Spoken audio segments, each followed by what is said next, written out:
अस्सलाम वालेकुम नाज़रीन, आप देख रहे हैं वॉइस ऑफ नेशन और मैं हूं राजा आकिब यासीन आकिफ। नाज़रीन, सुप्रीम कोर्ट ऑफ पाकिस्तान से रात एक बड़ा फैसला आया और उसके बाद तकरीबन मीडिया के तमाम पहलुओं में मुख्तलिफ किस्म की बातें होने लगी।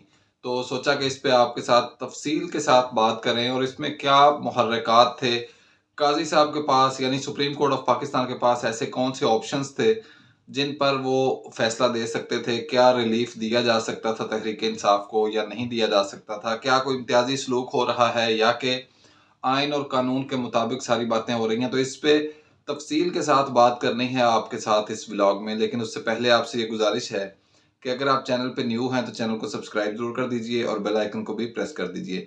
नाज़रीन, अल्हम्दुलिल्लाह हमारा जो 3K सब्सक्राइबर्स वाला पहला टारगेट था वो अचीव होने में सिर्फ 200 सब्सक्राइबर्स की कमी है। तो वो भी आपके ताउन से हम जल्द अचीव कर लेंगे और उसके बाद जो अगला हमारा टारगेट होगा वो होगा 5000 यानी 5K सब्सक्राइबर्स का। तो नाज़रीन, चीफ जस्टिस ऑफ पाकिस्तान के पास इलेक्शन कमीशन की दरखास्त पे अपील पे समाअत हुई, जो कल सारा दिन तकरीबन 9 घंटे तक जारी रही। फिर उस पे फैसला महफूज हुआ, फिर रात गए उस पे फैसला आया। तो जब कोई भी फैसला आता है तो उस पे दो किस्म की राय कायम हो जाती हैं, कुछ लोग उसके हक में होते हैं, कुछ उसके मुखालिफ होते हैं। तो इस फैसले पे हमने तफसील से रोशनी डालनी है कि ऑप्शंस क्या क्या थे और कौन कौन सा रिलीफ दिया जा सकता था जो नहीं दिया गया, और नज़रिया ज़रूरत तो नहीं ज़िंदा किया जा रहा, इस पे भी बात करेंगे। और साथ ये भी बात करेंगे कि क्या तहरीक इंसाफ का जो बयानिया है कि हमारे साथ इम्तियाजी सलूक हो रहा है वो दुरुस्त है या गलत है। तो नाज़रीन, जब पेशावर हाई कोर्ट ने ये फैसला दिया कि बल्ले का निशान बहाल रहेगा और पीटीआई बतौर जमात बल्ले के निशान पे इलेक्शन लड़ेगी, तो उसके बाद इलेक्शन कमीशन ऑफ पाकिस्तान ने अपील की। सुप्रीम कोर्ट ऑफ पाकिस्तान में 3 रुकनी बेंच ने इस अपील को समाअत के लिए मुकर्रर किया। सारा दिन इस पर दलाइल होते रहे, 2 दिन ये जिरा जारी रही। इलेक्शन कमीशन के वकील ने कहा कि जनाब, हमने जब ये हुकूमत में थे 2021 में इनसे ये कहा कि इलेक्शन करवाएं, इन्होंने इलेक्शन नहीं करवाए। फिर इनको दोबारा टाइम दिया गया, फिर कोरोना की वजह से रोका गया, फिर टाइम दिया गया। लेकिन ये इलेक्शन करवाने में इंट्रा पार्टी इलेक्शन की बात हो रही है, नाकाम रहे किसी हद तक। तो हमारा जो रूल है, जो इलेक्शन एक्ट के मुताबिक, जब कोई पार्टी इंट्रा पार्टी इलेक्शन नहीं करवाती, अपनी पार्टी के अंदर जमहूरियत कायम नहीं करती, तो फिर उसका पार्टी निशान जो है वो वापस ले लिया जाता है। तो इलेक्शन कमीशन के ये दलाइल थे। उसके बाद अकबर एस बाबर जो है पीटीआई के बानी रुकन फाउंडर मेंबर्स में से हैं, उनके ये एतराज़ात थे कि जब ये इंट्रा पार्टी इलेक्शन हुए तो किसी को पता नहीं चला। लिहाजा इस पे उनके ये एतराज़ात थे कि मैं भी इलेक्शन में हिस्सा लेना चाहता था और इंट्रा पार्टी इलेक्शन में अपना ओहदा जो है वो लेना चाहता था कोई ना कोई, लेकिन मुझे जो है वो साइड लाइन कर दिया गया। कागजात नामजदगी का हमें पता नहीं चला कब जमा हुए, कब उसकी जो है वो स्क्रूटनी हुई, कब उस पर इलेक्शन हुआ। तो इस पर अदालत के पास कौन कौन से ऑप्शंस थे, इस पे हमने बात करनी है। देखिए नाजरीन, एक तरफ रख दें कि तहरीक इंसाफ इमरान खान की जमात है, एक तरफ रख दें इसको साइड पे कि ये 9 मई वाली जमात है, या ये वो जमात है जो इस्टेब्लिशमेंट की आजकल सख्तियां बर्दाश्त कर रही है। आप सिर्फ ये देखें कि काजी साहब के सामने यानी चीफ जस्टिस ऑफ पाकिस्तान के सामने कौन कौन से ऑप्शंस थे। तो उसमें यह है कि intra party elections election act के तहत हर जमात ने करवाने हैं, और उसमें यह है कि अकबर एस बाबर चूंकि पार्टी के रुकन हैं तो उनको भी इलेक्शन लड़ने की इजाजत होनी चाहिए। तो काजी साहब के पास यानी चीफ जस्टिस ऑफ पाकिस्तान के पास और उस बेंच के पास कोई ऐसे कानूनी स्टांस नहीं ले सकी, कोई ऐसे कानूनी दस्तावेज नहीं दिखा सकी तहरीक इंसाफ जिससे ये साबित हो कि इंट्रा पार्टी इलेक्शंस हुए हैं। तो अगर इमरान खान के कहने पे गौहर खान को जो है वो चेयरमैन नामजद कर दिया गया तो इसका मतलब है कि वन मैन शो है। इसका मतलब ये है कि जो है पार्टी में जमहूरियत नहीं बल्कि आमरीत है। गो के पाकिस्तान की सारी जमातें जो हैं वो आमरीत से भरी पड़ी हैं। कोई भी जमात free and fair intra party elections ना करवाती है, ना मुकाबले में कभी कोई उम्मीदवार आया है। जिसको बनाना होता है, जो होता है वही होता है। बस पार्टी का सरकर्दा जिस तरह मियाँ शहबाज शरीफ पार्टी का सदर है, तो उसको कोई चैलेंज नहीं कर सकता। पार्टी में इतनी जरूरत नहीं है कि कोई बंदा कह सके। मामला तो यही है, जैसे बाकी सारी जमातों ने करवाए इसी तरह तहरीक इंसाफ ने करवाए। जिस तरह बाकी सारी जमातें आमरीत पसंद हैं, इसी तरह इमरान खान भी आमरीत पसंद है। उन्होंने एक बंदे को नॉमिनेट किया, वो चेयरमैन बन गया, सब ने उस पर आमीन का, बात खत्म हो गई। बाकी जमातों के साथ कंपैरिजन करेंगे तो फिर सिर्फ तहरीक इंसाफ मुजरम नहीं है, सारी जमातें मुजरम हैं।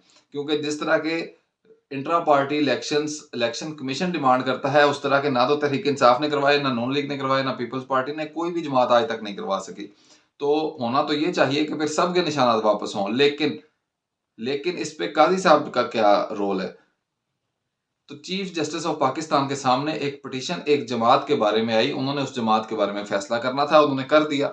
अब अगर कोई पार्टी रुकन पीएमएलएन से जाके दरखास्त लेके जाता है कि जनाब शहबाज शरीफ इस तरह, तो फिर चाहिए काजी साहब उस पर भी फैसला करें। अगर तो उस पर फैसला ना करें और उनका सिंबल वापस ना लें, तो फिर हम कह सकते हैं कि यहाँ पे जो है इम्तियाजी सलूक हुआ है। जब गरीब पार्टी एक है, जब पार्टी एक के खिलाफ दरख्वास्त आई है, पीएमएलएन से तो किसी ने इस पे दरख्वास्त नहीं दी कि जनाब मैं भी इंट्रा पार्टी में इलेक्शन में हिस्सा लेना चाहता था, तो लिहाजा जिस पार्टी के खिलाफ एप्लीकेशन थी उस पर फैसला हो गया। जब नॉन लीग में से कोई आएगा इस पे एप्लीकेशन लेके, तो मोअज़्ज़ज़ फाजिल जज जो है वो इस पे भी फैसला देंगे। और रही बात ये कि इमरान खान के साथ ज्यादती हुई है या उनकी जमात से ये निशान वापस लिया गया, तो ये हमें भी एज अ सियासी स्टूडेंट ये सोच आती है कि ये बिल्कुल गलत होता है। लेकिन आप ये देखें कि अदालत के सामने ऑप्शंस क्या थे। अदालत ने फैसला आपकी हमदर्दियों से नहीं करना, आपकी अवामी सपोर्ट से नहीं करना। अदालत ने फैसला करना है उन फैक्ट्स से जो आपने उसके सामने रखे हैं। तो अदालत कहती है फ्री एंड फेयर इलेक्शन होने चाहिए पार्टीज में, बिल्कुल ठीक है। आपने इलेक्शन करवाए, आप कोई दस्तावेज दे सकते हैं, आप कागजात नामजदगी दे सकते हैं, आप इलेक्शन फीस के जो नॉमिनेशन पेपर की फीस है उसकी रसीद दे सकते हैं। क्या आप जो है वो ये बता सकते हैं कि किस किसने वोट किया, कहाँ पे वोट हुए? क्या आप ये बता सकते हैं कि अकबर एस बाबर का पार्टी से कोई ताल्लुक नहीं, उसका टर्मिनेशन लेटर आपके पास मौजूद है या उसका रेजिग्नेशन आपके पास मौजूद है? अदालत ने बार बार आपके वकला से एक ही बात पूछी कि अकबर एस बाबर को आपने पार्टी से निकाला, उसके लिए दस्तावेज पेश करें, उसका टर्मिनेशन लेटर पेश करें। आप कहते हैं इस बंदे का हमारी पार्टी से कोई ताल्लुक नहीं। बंदा कहता है जनाब मैं पार्टी का बानी रुकन हूँ, आप भी मानते हैं बानी रुकन है, लेकिन आपने निकाला कब ये आपने बताया ही नहीं। आपने इलेक्शंस कब करवाए? आपने पूरा मुल्क छोड़ के पेशावर के एक छोटे से गांव में जाके इलेक्शन करवाए ताकि किसी को पता ना चले। तो उसके बाद आप ये कहें कि अदालत ने हमारे खिलाफ फैसला जो है वो दिया। अदालत ने आइन और कानून के मुताबिक फैसला दिया है, तकनीकी बुनियादों पे ये फैसला हुआ है और इसमें कोई दो राय नहीं कि इलेक्शन से बिल्कुल चंद दिन पहले जो है किसी पार्टी का निशान लेना ये प्री पोल रैगिंग की तरफ ही आता है। लेकिन अदालत के पास जो बड़े महदूद से ऑप्शन थे उसमें ये क्लियर कट बात थी कि पीटीआई जो है वो अपने इंट्रा पार्टी इलेक्शंस उस तरह करवाने में कामयाब नहीं हो सकी जिस तरह करवाने चाहिए। तो अब अगर पीएमएलएन का कोई वर्कर या कोई बानी रुकन या कोई और रुकन जाके ये एप्लीकेशन देता है कि जनाब मेरी पार्टी के भी साथ भी ऐसे ही है, मैं भी इलेक्शन में हिस्सा लेना चाहता था और मेरी पार्टी ने जो इलेक्शन है वो सही नहीं करवाए, तो जाहिर बात है उस पर भी एक्शन होना चाहिए। लेकिन अब ये ना कहें कि उनके गलत है तो इनके भी गलत, एक का गुनाह दूसरे के लिए जवाज मुहैया नहीं करता। और अगर उनके खिलाफ एप्लीकेशन ही नहीं है तो फिर काजी खुद से क्यों फैसला कर दे उस पर? लिहाजा इंट्रा पार्टी इलेक्शंस को अगर देखा जाए, अगर अकबर एस बाबर के केस को देखा जाए, अगर जो है वो इलेक्शन कमीशन के केस को देखा जाए, तो अदालत ने जो फैसला किया है वो तकनीकी बुनियादों पे है, आइन और कानून के मुताबिक है।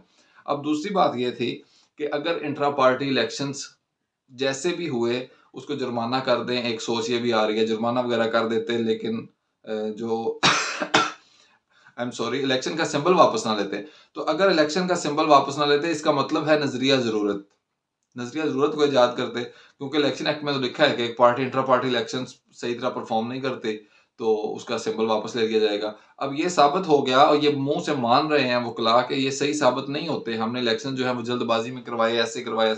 जब आप ये अपनी गलती मान रहे हैं तो फिर सजा उसी के मुताबिक मिलेगी। लिहाजा ये कहना कि जनाब ज्यादती हुई है, तो कोई ज्यादती नहीं हुई। हाँ अलबत्ता इलेक्शन से कुछ दिन पहले जो इस तरह का फैसला आना ये कोई बड़ी अजीब सी बात है, नहीं होना चाहिए था। अगर इस पे कोई फैसला होता तो ये आज से कुछ 6 माह पहले आ जाता था कि पीटीआई को नई हिकमत अमली बना लेती। तो ये दीवार के साथ लगाने का एक जो तासुर मिलता है ये भी किसी हद तक दुरुस्त हो सकता है। लेकिन अगर हम सुप्रीम कोर्ट के फैसले की बात करें तो वो फैसला आइन और कानून के मुताबिक ही आया है और वो दिए गए दलाइल पर मबनी था और उसमें कोई दो राय नहीं है। अब ये है कि चीफ जस्टिस ऑफ पाकिस्तान के खिलाफ कंपेन चलाई जाए मुनज़्ज़म अंदाज में और कहा जाए ये फैसला जानबूझ के इस तरह का दिया गया, तो ये सारी बातें गलत हैं। ऐसा फैसले में ऐसा कुछ नहीं है। तो नाज़रीन यही थी वो वीडियो आज की जो मैंने ब्रीफली आपको ये बताना था कि इस फैसले के पीछे मुहर्रकात कौन से थे। अब आगे दूसरी बात पे आते हैं कि पीटीआई को इसका नुकसान क्या होगा। नुकसान ये होगा इसका कि हर शहर से लोग जो हैं वो आज़ाद और मुख्तलिफ निशानों पे खड़े हैं। तो अब कोई भी बंदा उसको पता है कि पीटीआई की फैन फॉलोइंग ज़्यादा है, तो वो आएगा और आके कहेगा जनाब मैं पीटीआई का बंदा हूँ, खान साहब इस बार मुझे टिकट देना चाहते थे, लिहाजा आप जो है मैं आज़ाद हो चुका हूँ, अब मुझे वोट कीजिए। तो आपको ये समझने में बड़ी मुश्किल हो जाएगी, ख़ास तौर पे उन हलकों में जहाँ पे नए उम्मीदवार को टिकट मिला है और पुराने उम्मीदवार जो हैं वो वैसे आज़ाद इलेक्शन लड़ रहे हैं। तो वो कहेंगे जनाब आपको तो पता है पिछले इलेक्शन में भी हम पीटीआई के साथ थे, हम तो इस बार भी पीटीआई के साथ हैं। तो वो पीटीआई का वोट तक़सीम हो जाएगा नए और पुराने लोगों के दरमियान, ये नुकसान होगा। दूसरा ये कि आप हर बंदे को हर सिटी में हर जगह पे आपका एमपीए का उम्मीदवार का निशान और है, एमएनए का और है, तो आप ये समझाने में जो है वो बड़ा टाइम चाहिए आपको और बड़ी मेहनत चाहिए कि आप समझा सकें कि जनाब बड़े वोट की पर्ची पे आपने इस पे स्टैंप लगानी है, छोटे वोट की पर्ची पे आपने इस पे स्टैंप लगानी है। तो ये अभी तक जो है वो मामला ये मेरी समझ से बाहर है कि किस तरह ये समझाएँगे अपने लोगों को। तीसरा इसका नुकसान होगा मखसूस नशिस्तों वाला। मखसूस नशिस्तें इनको नहीं मिलेंगी क्योंकि वो बतौर पार्टी इलेक्शन में नहीं जाएँगे। चौथा नुकसान इसका होगा कि सेनेट इलेक्शन में इनकी वो अक्सरियत नहीं रहेगी जिस तरह के पहले इनके लोग मौजूद हैं सेनेट में, तो सेनेटर भी इनके नहीं बन पाएँगे। और एक सबसे बड़ा नुकसान ये होगा कि जब लोग आज़ाद इलेक्शन लड़ते हैं तो वो 5 साल के लिए आज़ाद रहते हैं, वो किसी पार्टी के साथ नहीं हो सकेंगे।